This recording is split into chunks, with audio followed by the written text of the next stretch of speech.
Welcome to the Deep Dive, where we cut through the noise to give you the real story. Today, we're looking at just how fast AI is moving. I mean, it's dizzying. It really is. And some companies aren't just keeping up, they're radically changing course midstream. Exactly. And we're going deep on one of those today, a company that made a seriously bold, high-stakes pivot. It's got everyone talking. Right. We're talking about Genspark AI. Now, you might know them, or knew them, I should say, as this advanced AI search engine, but they've morphed into something, well, bigger. An agent engine, as they call it. It synthesizes info, reasons over it, and actually acts for the user. It's way beyond just fetching links. Okay, so that's our mission today then. Let's unpack Genspark's journey. It's pretty fascinating. We'll look at where they started this AI search engine idea and then why they made this huge, honestly risky shift to an agentic AI platform. And we'll get into the results of that shift, too, because they're frankly astonishing. Yeah, we want to give you a really clear picture of what this means, not just for Genspark, but maybe for the future of AI and how you might end up using it differently. So, okay, let's start at the beginning.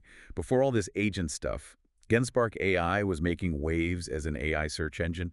Where did that initial idea come from? Well, Genspark AI kicked off back in 2023, founded by Eric Zhang and Kei Zhu, both former execs at Baidu. Ah, Baidu. So they had serious chops in AI and search already. Oh, absolutely. Decades of experience really dealing with massive scale, huge amounts of traffic. They took that know-how and aimed to build something fundamentally different in search. And it wasn't just, putting a chatbot on top of Google results, was it? They had this thing called Sparkpages. What was that about? Right, Sparkpages were their answer to that endless list of blue links you usually get. Instead of just links, you'd ask a question, and it would give you back a real-time curated answer. Curated how? It would synthesize information from lots of different sources, sort of weave it together into a single conversational summary. The idea was to give you a comprehensive answer straight away, not just homework. That does sound way more useful. And people liked it. Did it take off? It really did. They launched late 2023, maybe early 2024, and boom, 5 million users within about 9 months. Wow, 5 million. Yeah. And by early 2025, that settled into about 2 million monthly active users. So people weren't just trying it once, they were sticking around using it regularly. Okay, solid user base. What about the money side? Did investors buy into this vision? They definitely did. Early 2025, Genspark raised a pretty massive Series A, around $100 million. $100 million at Yeah. Series A. Yep. And that put their valuation around $530 million. What's interesting, too, is the money came from both U.S. and Singaporean investors, so global confidence. That kind of funding, that valuation, especially so soon after launch, that's a huge thumbs up for the market. No doubt about it. It showed people believed in their approach to AI search. Okay, so here's the million-dollar question then. They've got a hit product. It's growing like crazy. They've got cash, users. Why on earth would they suddenly pivot? And not just a small tweak, but a massive change in direction. It's the most fascinating part of their story, I think. And to get why, we need to look a bit closer at what that search engine could actually do. Right, so the Sparkpages gave you those synthesized answers, pulling from models like OpenAI's, Anthropic's, Google's. Exactly, already a big step up. But then they also had this other feature, deep research. Ah, yeah, I remember reading about that. That wasn't for quick lookups, was it? No, not at all. This was for really digging in deep. Think researchers, analysts, journalists.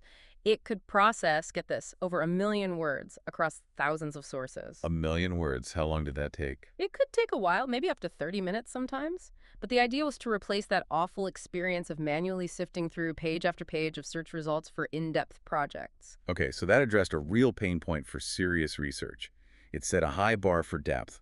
Definitely. And they were also really focused on, trying to reduce bias and improve accuracy using AI curation and verification, crucial for anything dealing with information today. So, innovative features, happy users, big investment. It sounds like they were winning the next-gen search race. Which brings us back to, why pivot? Why mess with success? Well, this is where their ambition really shows. Despite all that success with search, the team felt it was still limited, too passive. Passive? How so? They realized that users ultimately don't just need an AI that's brilliant at finding information. They need an AI that can reason with that information, make plans based on it, and then actually do things, execute tasks. Okay. So moving from finding answers to taking action. Precisely. They wanted agents that could tackle complex, multi-step problems proactively. Not just tell me how, but do it for me. That was the fundamental insight. That's a huge leap. So what did that pivot actually involve? What happened to the search engine? So in April 2025, they made the call. They officially retired the standalone search engine as their main product. Retired it completely after all that success. Well, retired as the flagship. Hmm. The search technology itself, all that power, didn't disappear. It got folded into their new thing. It became a set of tools within the new system. And that new system is the super agent. That's the one, their new flagship. And the vision behind that, it's not just one AI brain, right? They talk about a mixture of agents system. Sounds complicated. It is sophisticated. Instead of one giant AI trying to do everything, the super agent acts like an orchestra conductor. Okay. It takes a complex task, say, plan my trip, or research a market, breaks it down into smaller steps, and then assigns the best specialized agent for each step. So like one agent is good at searching, another at writing, another at booking things. Exactly. And the super agent manages them, monitors how they're doing, and adapts the plan if needed. It's designed for much more complex, dynamic problem solving, taking initiative. That sounds powerful. What kind of tech is actually making that work? It's a pretty impressive stack. They use multiple large language models, 9 different ones apparently. 9. Why so many? Different models have different strengths, different sizes, different costs. They deploy the right one dynamically for each specific subtask. It's about efficiency and capability. Okay, that makes sense. And then they have over 80 specialized tools these agents can use, things like search, obviously, but also data analysis, content generation, making images, even building app mockups or slides. 80 tools. Wow. Yeah, plus it's all underpinned by more than 10 of their own proprietary data sets, which helps with accuracy and gives them a unique edge. It's this combination, multiple models, tons of tools, unique data, all orchestrated. All right, so they make this massive pivot, build this incredibly complex super agent. Did the bet pay off? What happened when they launched it? When was that, by the way? Very recently. The super agent went live on April 2nd, 2025. April 2nd. And the results? Honestly, pretty staggering. They hit $10 million in annual recurring revenue, ARR, in the first 9 days. 9 days. 10 million ARR. Yes. It's considered one of the fastest growth trajectories for any AI product ever. That's insane. Do you keep going? It did. It climbed even further, hitting $22 million ARR within the first month. 22 million. So it more than doubled in, what, 3 weeks? Roughly, yeah. Under a month. That kind of velocity is almost unheard of, even in the booming AI space. Yeah. It just shows how much pent-up demand there was for this kind of agentic capability. Clearly validating the pivot then. What about performance? Is it actually good or just growing fast? It seems to be performing incredibly well, too. It was rated the fastest and most reliable AI agent globally based on something called the GAIA benchmark tests, levels 1 to 3. GAIA benchmark, what does that test? It's a standardized test that measures how well AI agents can handle complex, multi-step tasks in realistic situations. It's not just about knowledge recall, it's about planning, using tools, and adapting. Scoring top marks there is a big deal. Fastest and most reliable globally.